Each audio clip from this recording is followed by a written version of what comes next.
તો આજ અંગે વધુ માહિતી માટે અને ખાસ કરીને ત્યાંની પરિસ્થિતિને જાણવા માટે સુરેન્દ્રનગરની પરિસ્થિતિ પહેલા જાણીએ। અનામત વર્ગીકરણનો સુરેન્દ્રનગર ખાતે વિરોધ થઈ રહ્યો છે અને સુરેન્દ્રનગરની અંદર જે દ્રશ્યો આપણે બતાવ્યા હતા, કેટલીક જગ્યાએ ટ્રેન પણ રોકવામાં આવી છે। શહેરમાં બંને મિશ્ર પ્રતિસાદ જોવા મળ્યો છે।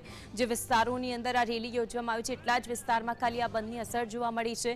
અનુસૂચિત સમાજના યુવકો છે કે જેમણે આ વિશાળ રેલી કાઢી છે અને જે વિરોધ કરવામાં આવી રહ્યો છે તે બેનરો સાથે તેઓ વિરોધ પ્રદર્શિત કરી રહ્યા છે।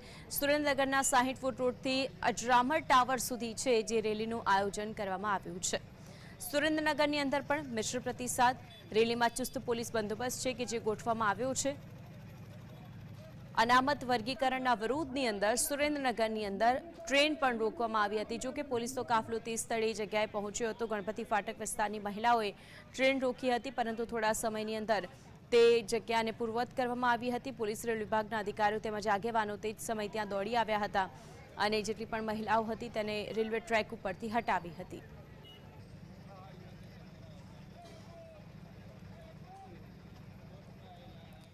તો આજ અંગે વધુ માહિતી માટે સુરેન્દ્રનગરથી ફઝલ જોડાઈ ગયા છે। ફઝલ, સુરેન્દ્રનગરની અંદર મિશ્ર પ્રતિસાદ, ક્યાંક બંધની અસર વધુ છે, કેટલીક જગ્યાએ નથી જોવા મળી રહી, વિગતો શું છે?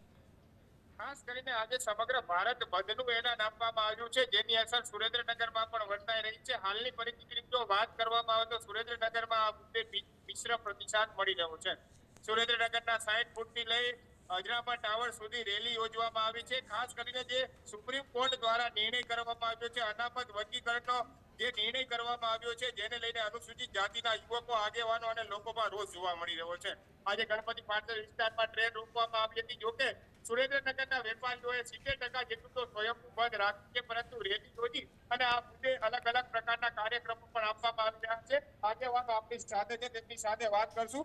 આજે બંધનું એલાન આપવામાં આવ્યું છે, ખાસ કરીને જે ઇમરજન્સી સેવાઓ છે તે ચાલુ રાખવામાં આવી છે, શું કહેશો? એટલે જે ભારત બંધનું એલાન છે એમાં આવશ્યક સેવાઓ, જે આરોગ્ય સેવાઓ છે એ ચાલુ રાખવામાં આવી છે।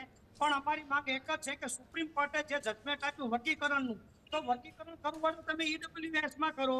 વર્ગીકરણ તમારે કરવું હોય તો જે અત્યારે સુપ્રીમ કોર્ટમાં, હાઈકોર્ટમાં આઈએસ, આઈપીએસ જે બધા જજો છે એ 90% બ્રાહ્મણો છે, તો ત્યાં વર્ગીકરણ કરો। વર્ગીકરણના નામે અનુસૂચિત જાતિમાં ભાગલા પાડવાની આ વાત છે। એટલે અહીંયા સુરેન્દ્રનગરની અંદર સ્વયંભૂ આજે બંધ પાડવામાં આવે છે, બેન રેલ રોકો આંદોલન કરવામાં આવ્યું છે। તો અમારી એક જ માંગ છે કે અનુસૂચિત જાતિમાં જે 50 જાતિઓ છે હાલમાં હજુ પણ છે, તો એના માટે જે સફાઈ કામદાર વિકાસ નિગમ બોર્ડ છે, તો એમાં ખાસ તમે ગ્રાન્ટ ફાળવો અને સફાઈ કામદારનો કોન્ટ્રાક્ટ સિસ્ટમમાં તમે રાખો છો, તો એમને કાયમી કેમ કરવામાં આવતા નથી? હાઈકોર્ટ અને સુપ્રીમ કોર્ટના જજમેન્ટ હોવા છતાં કામદારોને કાયમી કરવામાં આવતા નથી।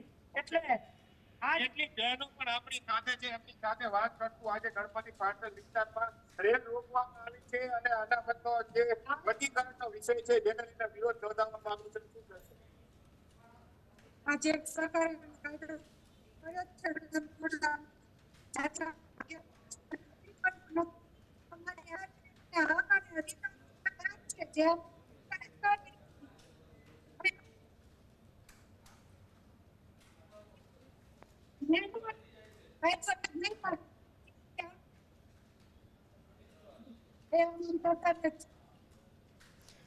જે રીતે અમારા સંવાદદાતા ત્યાંથી વિગતો જણાવી રહ્યા હતા, ત્યાંના જેટલા પણ લોકો ઉપસ્થિત છે તે લોકો કહી રહ્યા છે કે આ વર્ગીકરણની વાત છે, કોર્ટનો જે નિર્ણય છે, પરંતુ અમે અમારી માંગને મૂકી રહ્યા છે। મુદ્દો એવો છે કે અત્યારે જે રેલીનું આયોજન કરવામાં આવ્યું છે તે રેલીની અંદર પણ મોટી સંખ્યામાં લોકો ઉપસ્થિત જોવા મળ્યા હતા, અજરામર ટાવર સુધી। બીજી તરફ ગણપતિ ફાટક છે, ગણપતિ ચોક વિસ્તાર છે, ત્યાં પણ આ જ પરિસ્થિતિનું નિર્માણ થયું છે। ફઝલ, આપ અમારી સાથે જોડાઈને સમગ્ર વિગતો જણાવી તે બદલ આપનો આભાર।